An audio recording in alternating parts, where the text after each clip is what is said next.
இப்போ மழை வந்து சரியான முறையில நம்ம பக்கம் இல்லாததுனால இது காவேரி தண்ணியில தான் இந்த போற விளையும். காரணம் என்னன்னா இந்த பயிர் வந்து அந்த விதையே கிடையாது. இந்த போற கிழங்குன்னு சொல்லுவாங்க. இதுக்கு வந்து அழிவே கிடையாது. 100 வருஷம் ஆனாலும் அப்படியே தான் இருக்கும்.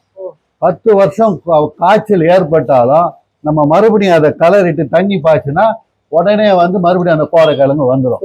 அதான் இதனுடைய மகத்துவம்.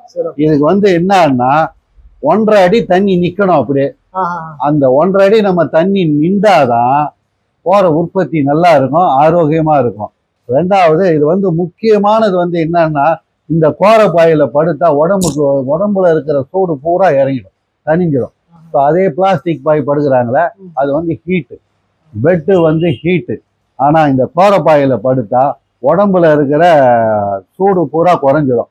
ரெண்டாவது நம்ம அந்த எலும்பு பிரச்சனை, நரம்பு பிரச்சனை எல்லாம் இருக்குது இல்லை. இப்போ நிறைய பேருக்கு இந்த பைக் ஓட்டுறதால, கார் ஓட்டுறதால அதுக்கெல்லாம் வந்து இது வந்து நம்ம படுத்து கரெக்டா அந்த தரையில சமநிலையில படுக்கிறதுனால அந்த உடம்பு பிரச்சனை எல்லாம் தீருது நம்ம பாயினால.